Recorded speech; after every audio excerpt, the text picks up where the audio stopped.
அஸ்ஸலாமுஅலைக்கும் friends, welcome to Nafisa cooking of yours. இன்றைக்கி வந்து egg gravy வந்து ஈஸியாக சிம்பிளாக எப்படி செய்கிறதுன்னு பார்க்கலாம் வாங்க ஃப்ரெண்ட்ஸ். அதுக்கு நான் வந்து முதல்ல ஆயில் வந்து ஒரு 2 ஸ்பூன் எடுத்திருக்கேன். பாருங்கள் ஃப்ரெண்ட்ஸ், வெங்காயம் நல்லா செவந்து வரட்டும்.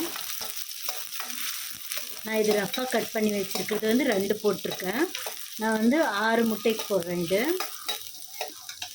6 முட்டைக்கு மசாலா ரெடி பண்ணியிருக்கேன். இது அதுக்கப்புறமா வந்து நான் வந்து இஞ்சி பூண்டு விழுது போட்டுக்கிறேன்.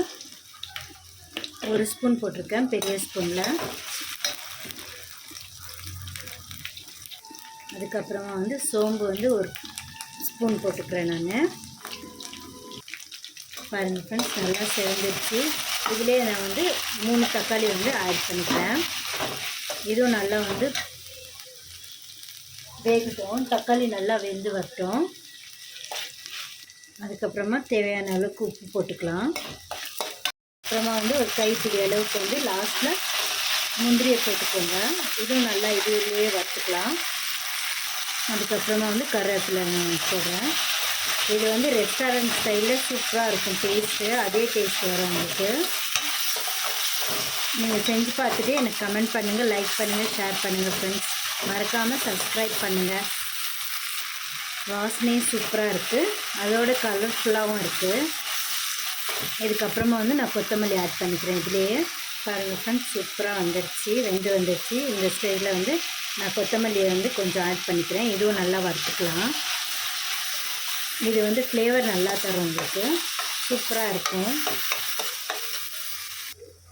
பாருங்கள் ஃப்ரெண்ட்ஸ், சூப்பராக வந்துடுச்சு. அவ்வளோதான் ஃப்ரெண்ட்ஸ். இது ஆஃப் பண்ணிவிட்டு அதுக்கப்புறமா வந்து நான் வந்து இதை ஆற வச்சு மிக்சியில் போட்டுட்டு வந்துடலாம். திரும்ப நான் வந்து ஒரு பேனை வச்சுட்டேன். அதுக்குள்ளே வந்து நெய் ஆட் பண்ணிக்கலாம். நெய் வந்து நான் வந்து 1 ஸ்பூன் போடுறேன்.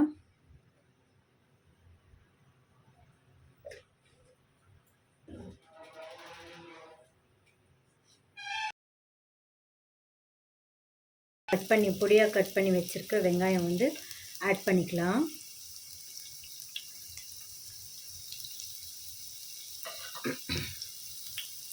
பாருங்கள் ஃப்ரெண்ட்ஸ், நல்லா ரெட்டிஷ் ஆகிடுச்சு. இப்போ இதில் வந்து நான் வந்து கருவேப்பிலை கொஞ்சம் சேர்த்துக்கிறேன். கொஞ்சம் கருவேப்பிலை சேர்த்துக்கலாம். இதிலே அரைச்சி வச்ச மசாலையும் அதையும் சேர்த்துக்கலாம். இதிலே அந்த அரைச்சி வச்ச மசாலையும் இதுலேயும் சேர்த்துக்கலாம். நல்லா நைஸாக அரைச்சிக்கோங்க. ஃப்ளேவர் சூப்பராக இருக்குது.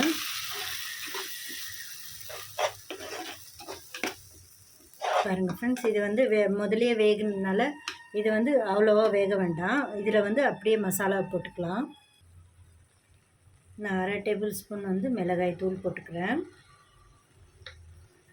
அதுக்கப்புறமா தனியாத்தூள் 1 டேபிள் ஸ்பூன் போட்டுக்கிறேன். பெரிய ஸ்பூனில் நான் போடுறேன். 1 டேபிள் ஸ்பூன் போட்டிருக்கேன் தனியாத்தூள். அதுக்கப்புறமா வந்து கரம் மசாலா போடுறேன். சின்ன ஸ்பூனில் 1 டேபிள் ஸ்பூன் போட்டிருக்கேன். அதுக்கப்புறமா வந்து நான் மஞ்சள் தூள் ஆட் பண்ணிக்கிறேன். 1/2 டேபிள் ஸ்பூன் போட்டிருக்க போதும். இது நல்லா மிக்ஸ் பண்ணிக்கலாம் ஃப்ரெண்ட்ஸ். இதோட பச்சை வாசனை போகிற வரைக்கும் நாங்கள் நல்லா வறுத்துக்கலாம்.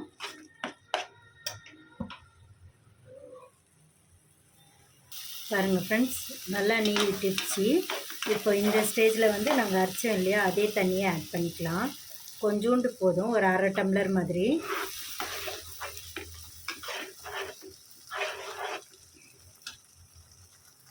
ஃப்ரெண்ட்ஸ், கிரேவி வந்து சூப்பராக ரெடி ஆகிடுச்சு. இப்போ வந்து நான் பாதியாக கட் பண்ணி வச்சுருக்க முட்டை இதிலே சேர்த்துக்கிறேன். இதெல்லாம் கிரேவி எல்லாமே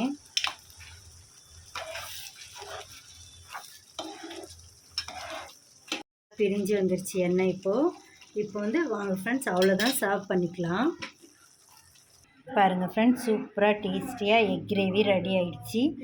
அவ்வளோதான் ஃப்ரெண்ட்ஸ், வாங்க ஃப்ரெண்ட்ஸ் சாப்பிட்லாம்.